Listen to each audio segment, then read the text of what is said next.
Okay, so welcome to the third part of this series of courses on pornography addiction recovery.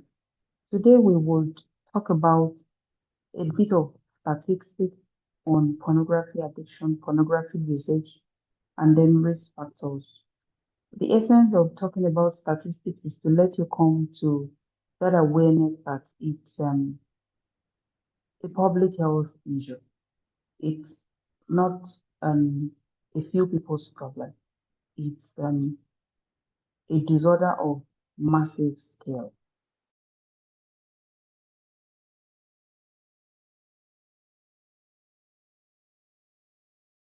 Nobody's talking about it in the churches. People are just dealing with it individually. And one thing we want to do is to construct the secrecy and the shame around it, which is why the first model mentioned finding an accountability partner, someone who can hold you, who can hold you accountable for maintaining this journey of sobriety, someone who knows that you're in recovery, someone who knows you're struggling and you're trying to quit. So we will talk about the statistics. Then the risk factor is to open our eyes to some risk factors that without a shadow of doubt you may have. So that you can identify, oh, I do this, this is why I'm struggling. Oh, this happened to me, this is why I'm struggling. You can begin to take away the risk factors. If you take away the risk factors, you would to a large extent reduce the chances of a relapse while you're intentionally building a life that will sustain your recovery on a long term. And just as we've been saying, the true objectives of this course is to guide you towards a sustainable freedom from pornography by virtue of emotional healing, a transformation in your behavior, deep spiritual growth, and then building healthy coping mechanisms. And then having come out of the hurdles and broken out of the shackles of pornography addiction, you then begin to rebuild a balanced and a purpose-driven life by strengthening your mental wellness, relationships, coming in terms with your God-given identity, building a disciplined lifestyle, and then building positive personal values. So reiterating again is more than quitting pornography addiction. It is that you're having a complete overhaul in your life. Your life literally changes. You literally become a different person who is on a different trajectory towards wholeness, towards well-being, towards impact, towards faith. So, as always, we begin with a few quotes.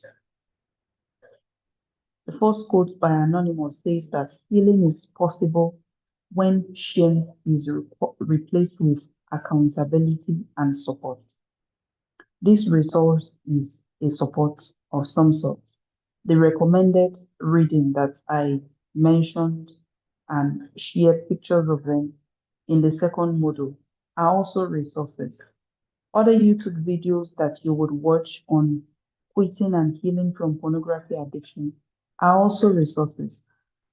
And then your accountability partner or partners, as the case may be, could be a spouse, could be a sibling, could be a parent, could be a very close friend who is not into pornography, could be your clergy. Your accountability partner is key. So instead of wallowing in the shame of nobody must know what it is I'm doing, take that necessary but maybe a challenging step of voicing out. By the time you voice out, the shame is ended. Everybody struggles with one thing or the other. By the time you voice out, the shame is ended. You've been able to break the hold of the shame and then intentionally, structurally, systemically incorporate these supporting materials by virtue of the course, the books recommended, the other videos that will be recommended, and steward your journey towards recovery as you build new routines, new habits, and new lifestyle. The second quote, also by Anonymous, says that what you repeatedly feed will grow. What you intentionally starve will weaken. If you've been intentionally feeding the pornography usage, You understand why it is growing. But that is also a blessing because it means if you do decide to starve it, which I believe you have begun after the first model, if you do the intentionally starve it, you can be sure that pathway, that addiction pathway that has been built in your brain will begin to weaken. And the third quote says that you are not defined by your struggles. You are shaped by your decision to rise from it. Regardless of how long you struggled and how bad the struggle may seem. Ultimately, what shapes you is how you chose or how you choose starting now to rise out of it. When you hear stories that inspire you, the inspiration point is usually the turning point. That so and so person went through so much, had such a crappy life, struggled so much, and now is doing well. It's the turning point. That's the inspiration point. But if someone tells you, all my life I've been all good, I never struggled with anything, and I've been favored from day one, no evil happened to me. How much inspiration is such a person's life to you? How much? Is that the person you want to sit with and say, tell me how to overcome this? They never overcame anything.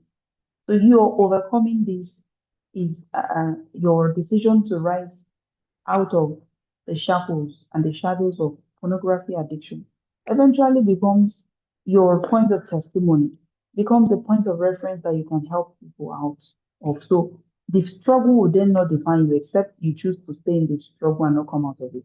If you take the big leap of coming out of it, what would ultimately define you? Your decision to rise out of it. Now, a little on statistics. It was actually taken by a clergyman, and he found some very shocking statistics, which now not really shocking again, because many videos are even soft core porn to a large extent in the name of romance movies, romance novels. So these statistics found that 90% of children between the ages of 8 and 15 and 16 are viewed porn, which makes it all the more reason for parents to be very cautious of giving their gadgets to children, of giving internet devices, access to internet devices to children without supervision, without parental controls. And this same statistic says that the largest consumer of pornography are 12 to 17-year-old boys. So if someone is exposed at such a tender age when the brain pathway is still malleable, is still being built, do you see why they will struggle with pornography addiction when they become adults? Because you've literally built that pathway on an addictive pattern. And it may be a bit of a struggle for such people to come out of such challenge. And this same statistic says that on sites comprise 12% of internet. So you were on some sites without paying attention and you may find some pop-ups. And then if you're someone who is easily lured, you follow such pop-ups before you know you are where you should not be. That's how on-site will compromise internet. They come up as subtle pop-ups and the unguarded and the easily enticed follow such pop-ups and follow such tracks. And then there they are. And the more times you click on these pop-ups, the more times they show up because it builds an algorithm for you in the media space, in the internet space, assumes that you like this kind of things and it begins to show up some more. So what should you do? Ignore, stop it. In fact, if there's an opportunity for you to report, you report such advertisements. If you're somebody who uses BitMate, you have a bit of such advertisements that come up. Ideally, is that you should report it. By the time you reported it a couple of times, such pop-ups will not show up when you're on the internet. But if you ignore it, it keeps showing up. If you go after it, it shows up the more.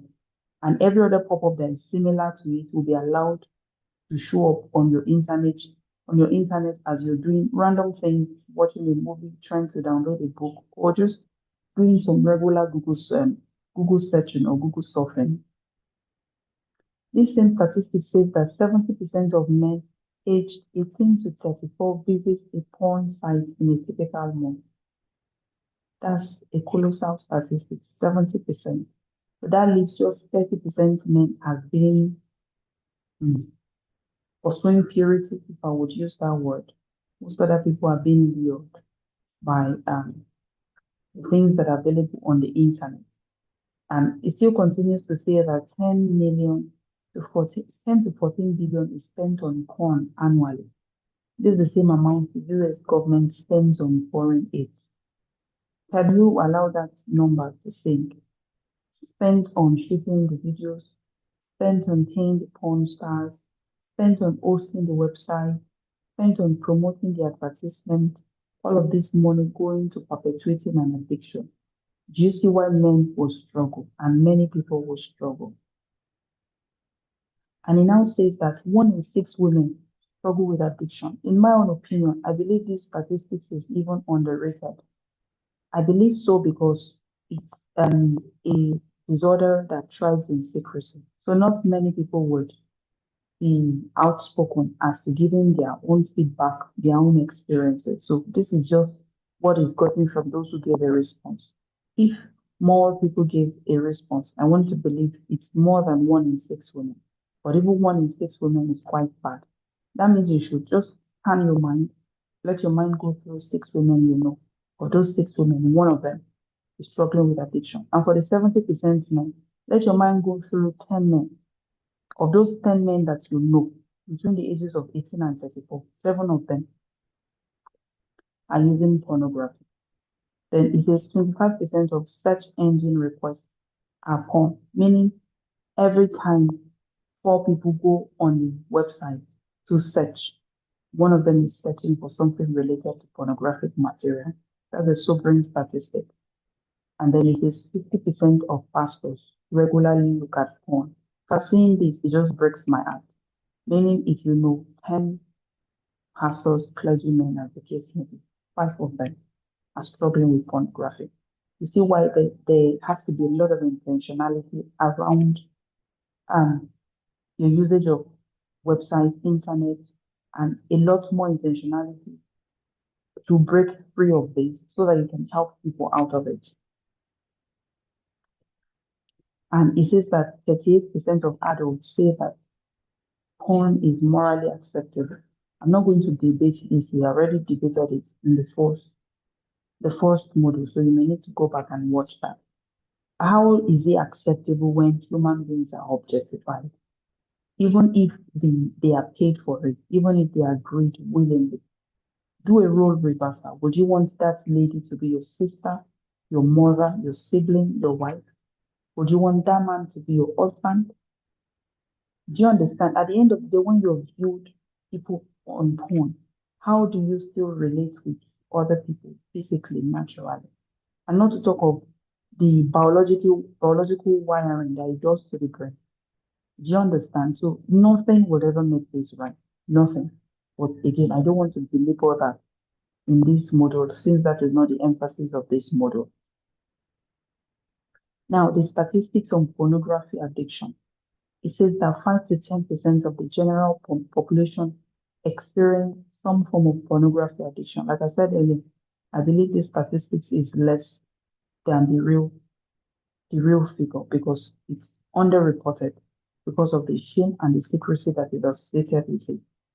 And it also says that 56% of men aged 18 to 24 in the US watch pornography at least once a week. So if you know 5 men, or if you know 10 men between age 18 and 24, at least 5 of them are onto this. Then it says 1 in 3 pornography consumers feel little control over their usage. It stands to reason because pornography is highly, highly addictive, just the same way cocaine is highly addictive. Then neuroscientific findings, which we already discussed in the neurobiology of pornography addiction, that's module 2, the second part of this series. It says that excessive porn consumption leads to brain changes similar to substance addiction. It will literally physically rewire your brain as though you had marijuana addiction, as though you had cocaine addiction. And it says addicted users show increased brain activities in regions linked to reward processing. Because we told you pornography addiction, pornography usage acts on your dopamine pathway, and the dopamine pathway is the seat of your reward within the brain. So now, what are the risk factors? So the risk factors I discussed here are biological, psychological, social, and spiritual factors. So the essence of this discussing on these risk factors is as you find that you struggle in one way or the other, any risk factor you identify, just note it. And then you know that is an area you need to really put a lot of emphasis on to deconstruct such risk factor till it is non-existent in your life. It is something you can change. Most risk factors you can change it except your gene. Except your gene. We have two major classes of risk factor. There is modifiable risk factor from the word modify. That's an English word. You can modify it, you can change it when you take intentional actions. Then there's non-modifiable risk factors. That is many times your genetics. You may not be able to change your gene, but you can modify your lifestyle. And your gene does not automatically mean that you will struggle for the rest of your life. Your gene would only load the gun. So you can carry a loaded gun around. It's not going to injure anybody, except somebody decides to pull the trigger. And the trigger is your lifestyle. So what are the biological factors that will increase the risk of pornography addiction? Number one is early exposure. That's why when the statistics tells you that children from the age of 7 and above have been exposed, do you see why this is quite sad now? The earlier you are exposed, the higher the brain development will be altered, and then vulnerability increases. Then the second risk factor is, so if it happened earlier, you want to begin to seek therapy to resolve and construct. You're seeking therapy, you're seeking prayer, you're seeking journaling, you're doing a lot of things so that you can begin to deconstruct those mental images and mental models that has been built from a very tender age.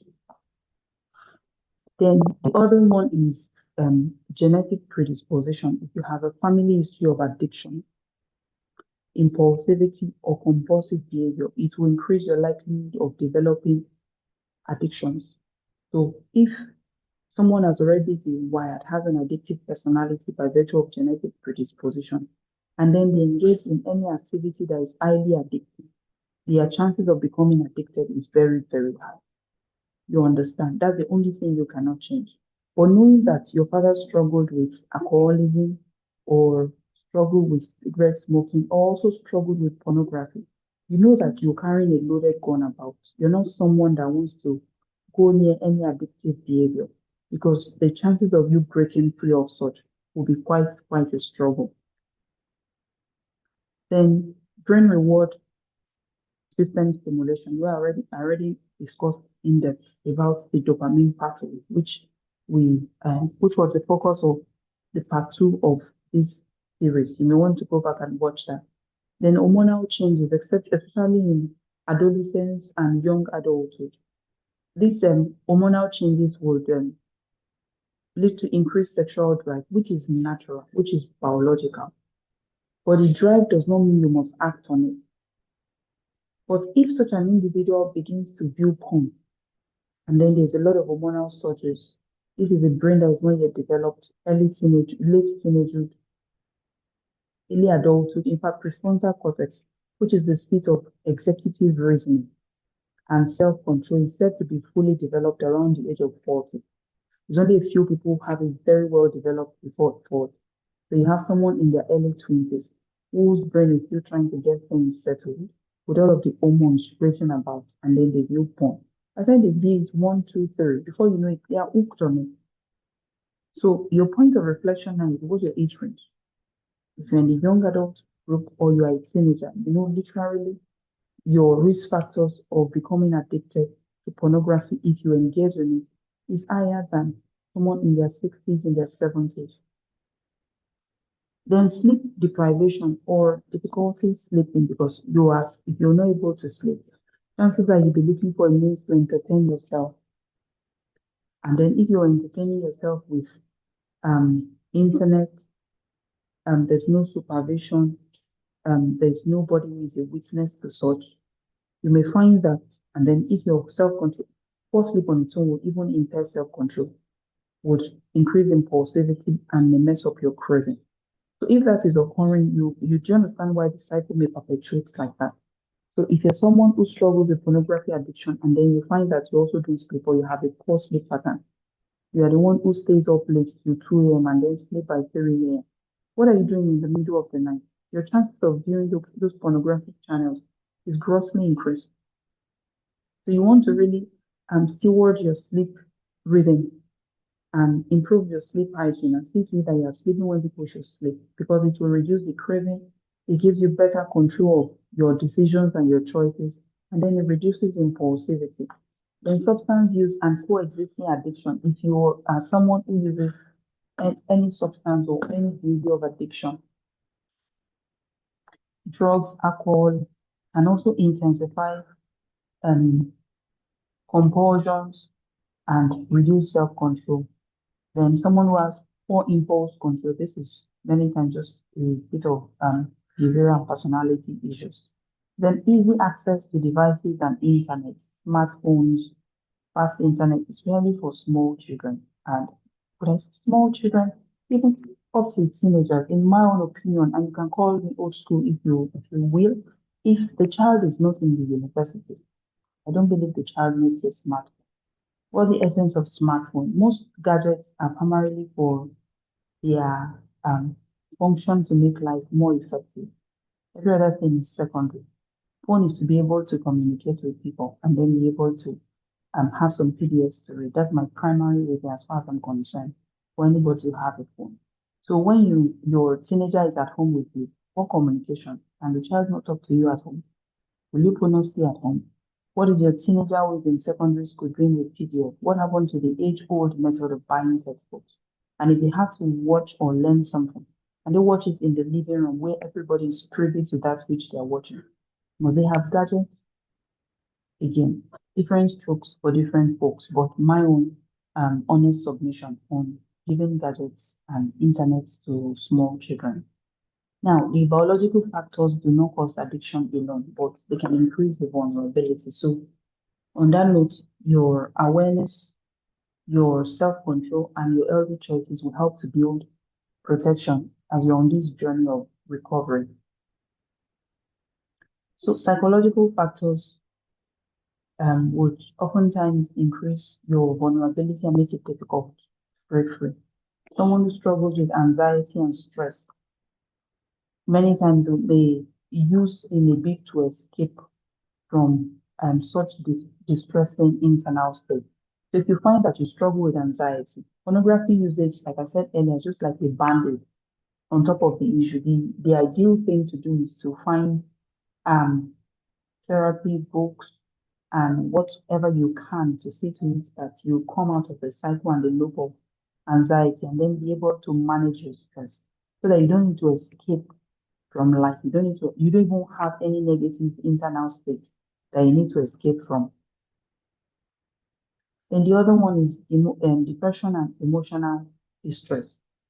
Again, will still drive such individual to seeking temporary numbness, many times through pornography. Someone who has low self-esteem or poor self-worth, many times they would experience this sense of inadequacy, shame.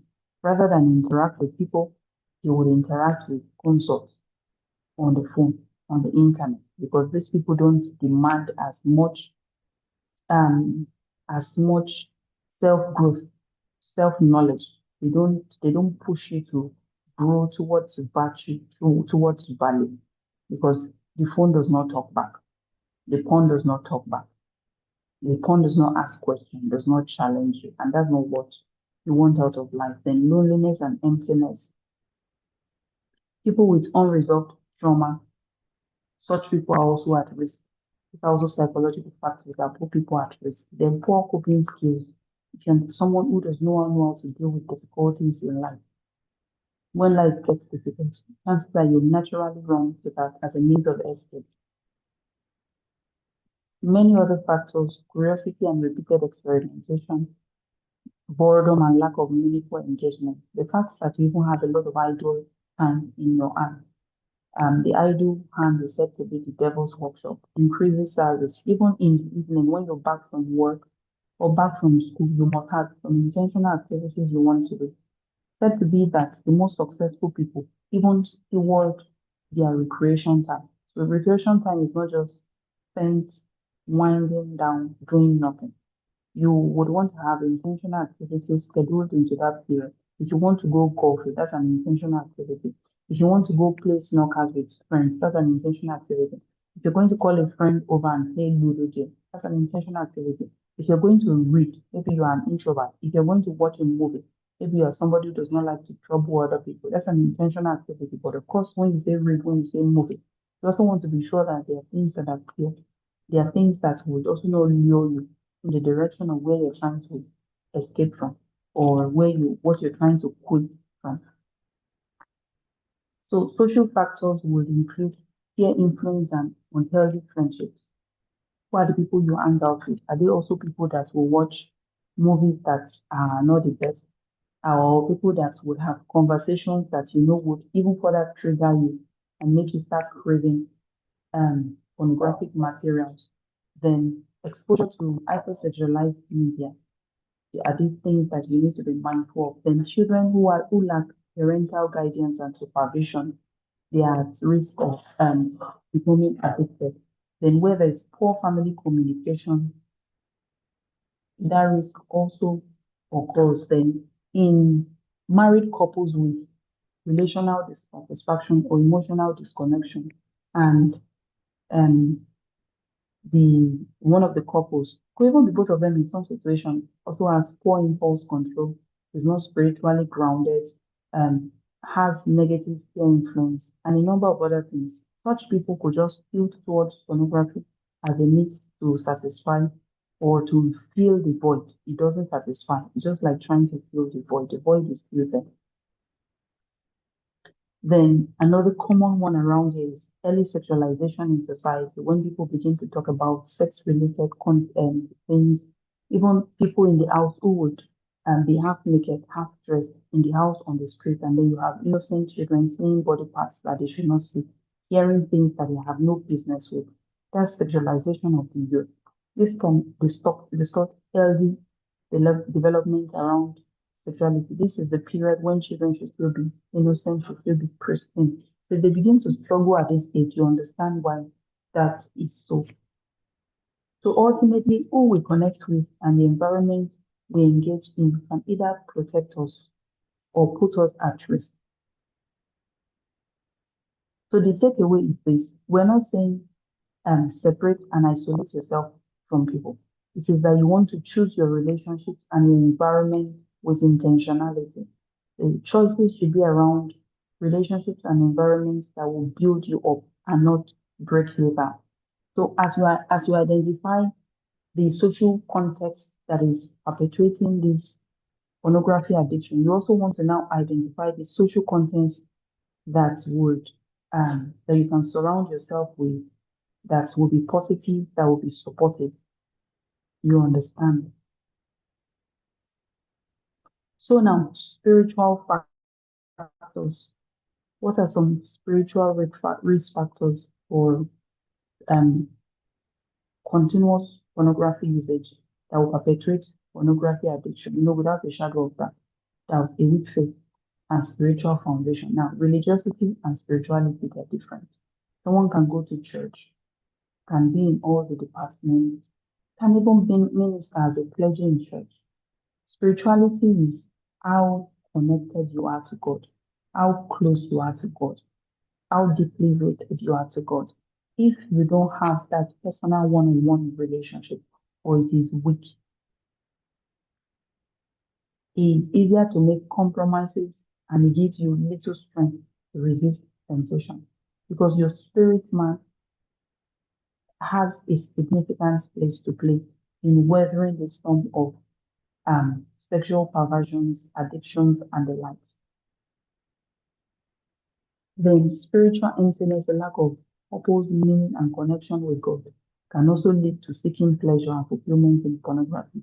Because if pornography is being used as a self attempt to soothe pain, My question then will be, before there was pornography, if there was no pornography, if you are pain or you're experiencing any discomfort, who would you turn to?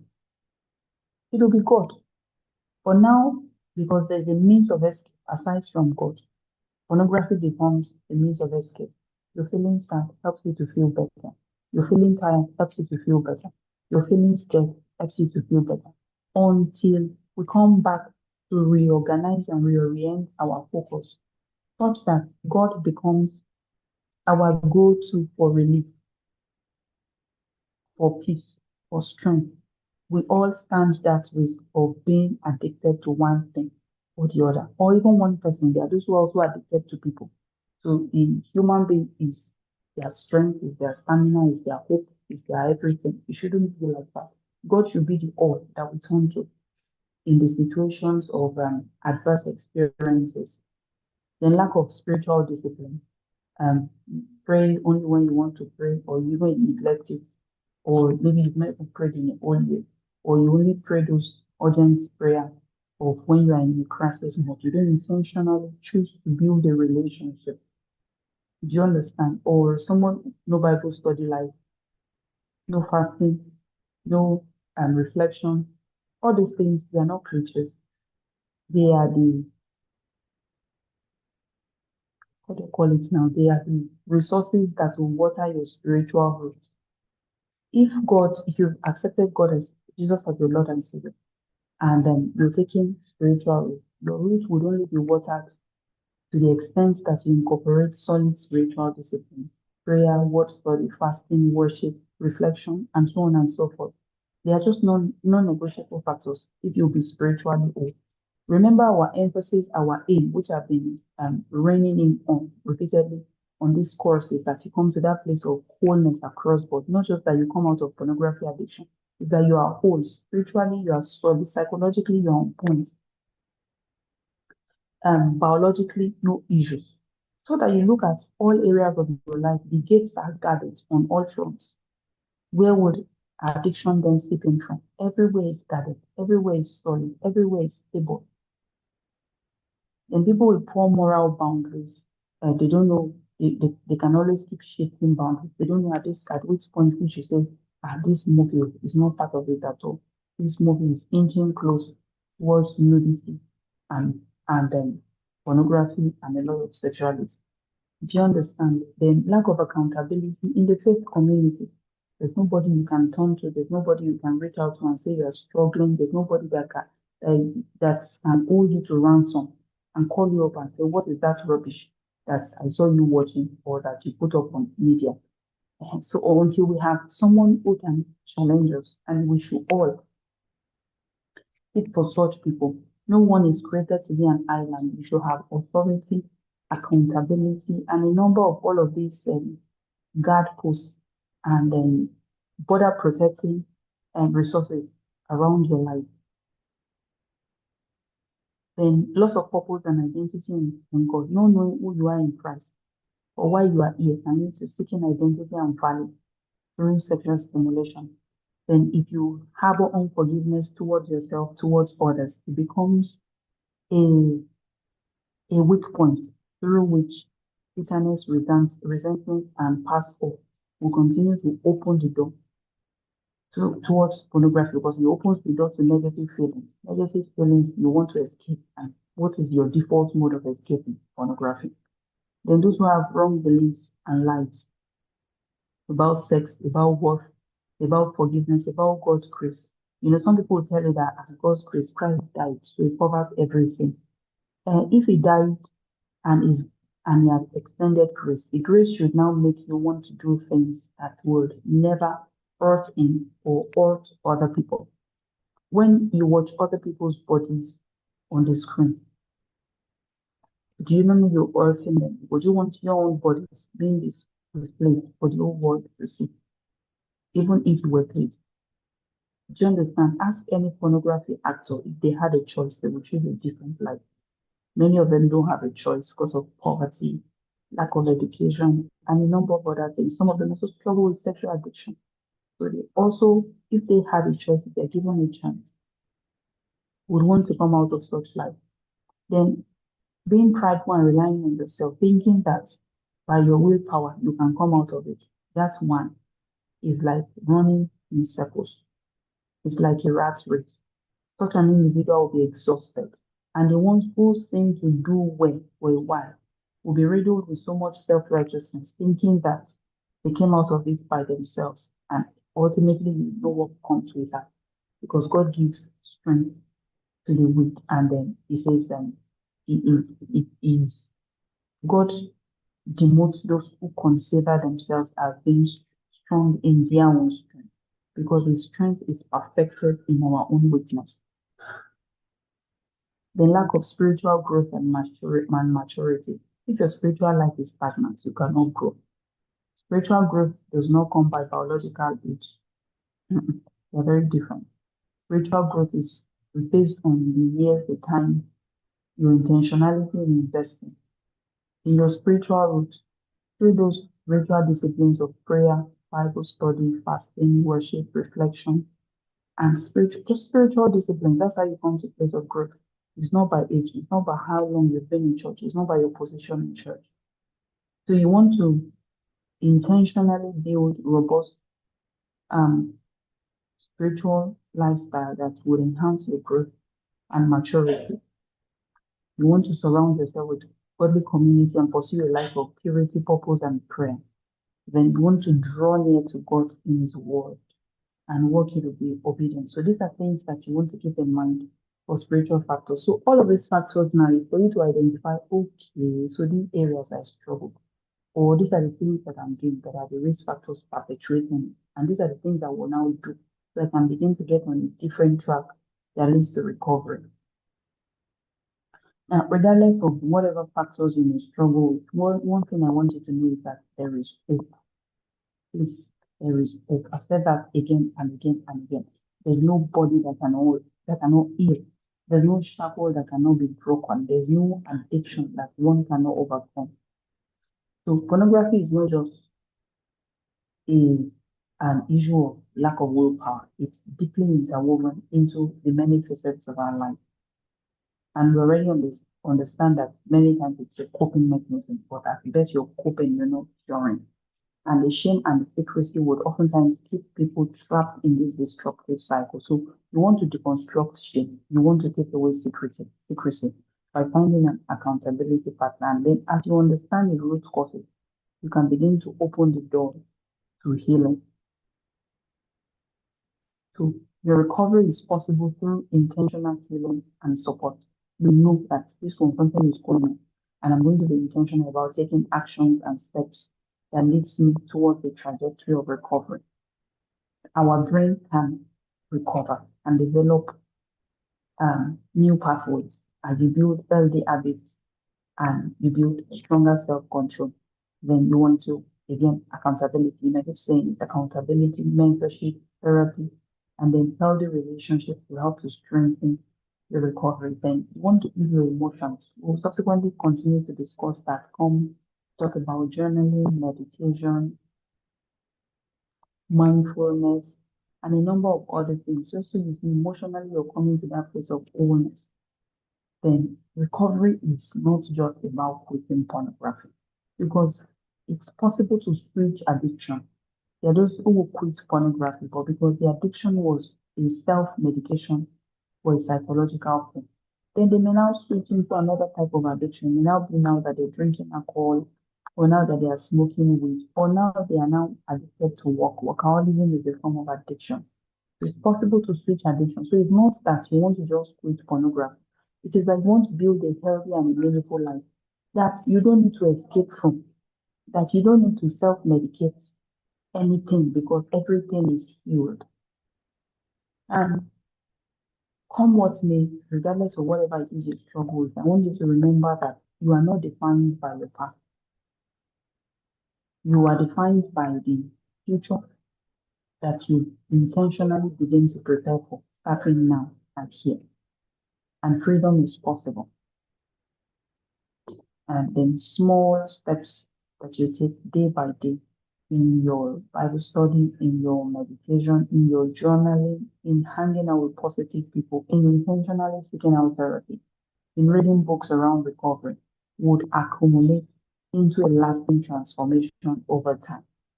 So, as always, thank you for being with me on this third part. If you have questions, if you have concerns, if you have queries, if you have clarifications, my contact details are here. You can always reach out to us via email or via the phone number that is provided. Thank you very much.